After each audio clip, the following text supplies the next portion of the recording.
not be declared unconstitutional.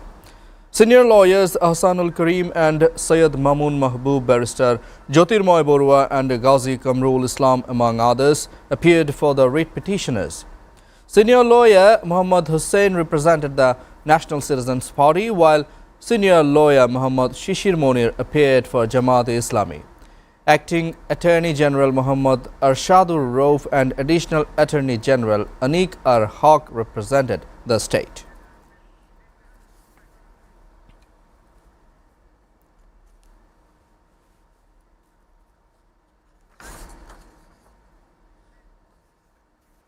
Advanced ticket sales for Eid trains and buses have begun today to facilitate smooth travel for passengers heading home for Eid al-Fitr.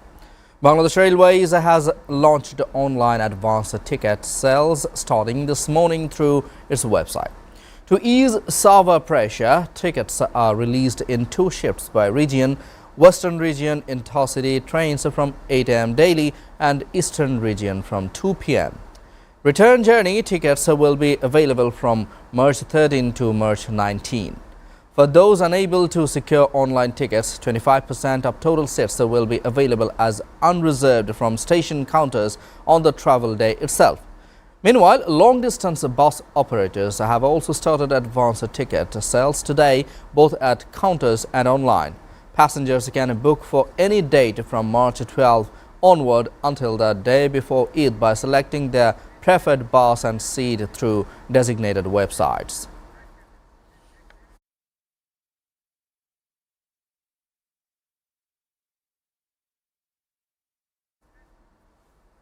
"38 more flights were cancelled at Hazrat Shah Jalal International Airport in Dhaka today due to ongoing airspace closures in several Middle Eastern countries amid heightened security concerns.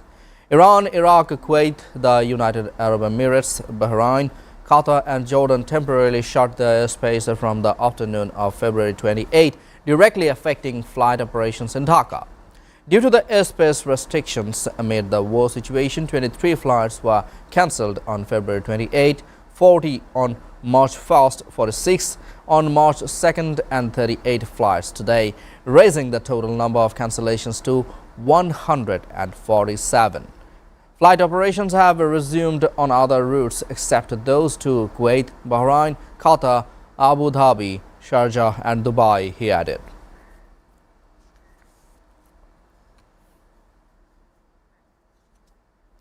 A 7-year-old girl, Janatul Nisha Ira, who was found with her throat slit in a remote hilly area of Sitakunda, Chattogram, has died. She passed away at 4:30 am today after undergoing treatment for 3 days. On Sunday night, the child underwent neck surgery at Chattogram Medical College Hospital. On Monday, she was shifted to... Hello and welcome to International Affairs, and my name is Shamsalam Pantha. I don't see an easy resolution to this because every slight deviation from the plan... Opening an open war conflict. Sitakunda municipality. Road construction workers found her near the Chandranath temple inside Eco Park. She was first taken to Sitakunda Upazila Health Complex and later transferred to Chattogram Medical College Hospital. Police said the child's throat had been slit in an apparent attempt to kill her. Earlier, the child's mother had filed an attempted murder case. She was also raped, according to the doctors. Qatar's Ministry of Interior announced the extension of all types of entry visas that have expired or are nearing expiry for a period of 1 month effective Saturday, with further extensions possible depending on developments, according to a press release. In a statement, the ministry confirmed that the extension process will be automatic through electronic systems with no fees required and without the need to visit relevant departments or submit additional applications. Regarding entry visas of all types that incurred violations before February 28, the ministry clarified that holders must pay the required settlement amount for the period of the violation. The extension and fee exemption will then apply to them starting from the aforementioned date. The ministry said it continues to monitor developments and take necessary measures as needed to ensure the stability of the legal status of residents and visitors. Viewers, we're taking a short break. Stay with us.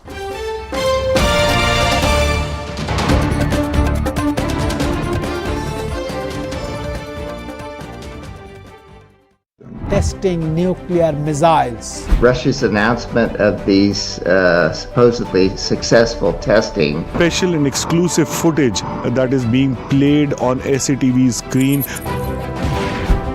Really coming to terms with Hamas. Damage estimated between this entire issue. President Trump is expected to hold bilateral talks. Preserving biodiversity and tackling climate change. We cannot protect the planet before we negotiate peace. Where is it going? Is it understanding the needs of its people before the needs of this global world? For China to come to agreement, They will face better projects. With President Xi of China and President Lee of South Korea. Trump's wife. Welcome back. You are watching SATV News. Israeli and US forces continue their assault on Iran, including a strike on the Iranian state broadcaster as the death toll rises to 787 people. The Israeli army also intensified airstrikes on Lebanon and has launched a new ground incursion into the country's south. That is in favor of these things. Simply not enough action being taken to address the problem of fossil fuels. What their plan initially is towards the Caribbean, a place that has been met with two types of disasters. Bangladeshi students at the same level of opportunity internationally and domestically. International Affairs. Watch every Sunday to Thursday at 2 p.m. only on SATV and SATV Digital. Hello and welcome to International Affairs, and my name is Shamsul Panta. I don't see an easy resolution to this because every slight deviation from the plan, Opening an open war conflict with them. Testing nuclear missiles. Russia's announcement of these supposedly successful testing. Special and Netanyahu said on Monday that the US and Israel's war against Iran will not be an endless one and that it will involve a quick and decisive action. This is not an endless war. This is the gateway to peace, Netanyahu said on Fox News, a Niti program. Netanyahu said it is up to the people of Iran to change the government after the targeted killing of Supreme Leader Ayatollah Ali Khamenei in the opening hours of the campaign over the weekend. He added that Israel and the US were creating the conditions for them to do so. That we can achieve it. I said it could be quick and decisive. Meanwhile, Iran's security chief Ali Larijani said on Monday that Iran has prepared itself for a long war. The Iranian people will fiercely defend themselves and their 6,000 years old civilization regardless of the costs, and will make the enemy sorry for their miscalculation, said Larijani, secretary of Iran's Supreme National Security Council, in a social media post. On the same day, Iran's President Masoud Pezeshkian appointed Sayyid Majid ibn al-Reza as the caretaker of the country's defense ministry. His appointment came following the killing. exclusive footage that is being played on SATV screen. really coming to terms with Hamas. Damage estimated between this entire issue. President Trump is expected to hold bilateral talks. Preserving biodiversity and tackling climate change. We cannot protect the planet. Warned US bases across the region are legitimate targets.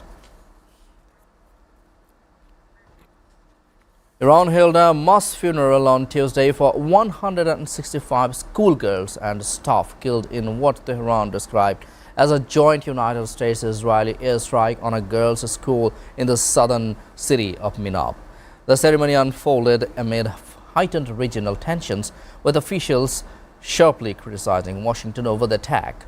State television showed large crowds gathered in a public square where mourners carried coffins draped into the Iranian flag. From a stage, a grieving mother raised portraits of the victims, calling them a document of American crimes, as a chants of death to America, death to Israel, and no surrender echoed through the crowd. Iran's Foreign Minister Saeed Abbas Araghchi accused the United States and Israel of deliberately striking children.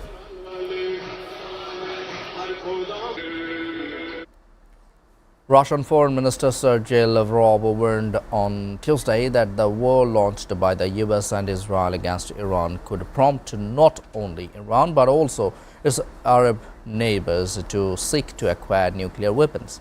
The widening war in the Middle East increased the risk that nuclear proliferation issues could spin out of control, Lavrov said. Russian President Vladimir Putin will convey to Iran concerns among Arab leaders about strikes on oil infrastructure in the region, the Kremlin said on Tuesday. Former President Bill Clinton told lawmakers that President Donald Trump told him he's had some great times with convicted sex offender Jeffrey Epstein before their relationship soared, according to a video released on Monday. In a videotaped deposition to the House of Representatives Oversight Committee, the former Democratic president said under oath that Trump brought up Epstein at a golf tournament in 2002 or 2003 after Clinton left office and more than a decade before Trump was elected president. Somehow he knew I had flown in Jeffrey Epstein's aircraft, Clinton told the committee. He said, "You know, we had some great times together over the years, but we fell out all because of a real estate deal." Trump has said the relationship soared after Epstein hired young women who worked at Trump's Mar-a-Lago club. Clinton said the exchange did not lead him to believe Trump was involved with anything improper involving Epstein. Afghanistan does not allow its territory to be used against other countries, the Defense Ministry said during a news conference on Tuesday as hostilities continue between Kabul and neighboring Pakistan.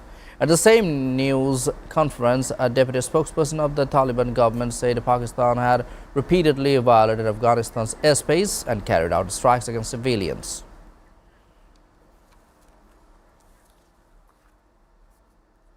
You are up to date with our top stories so far here on SATV, and to know the latest news, visit www.satv.tv. Stay with SATV.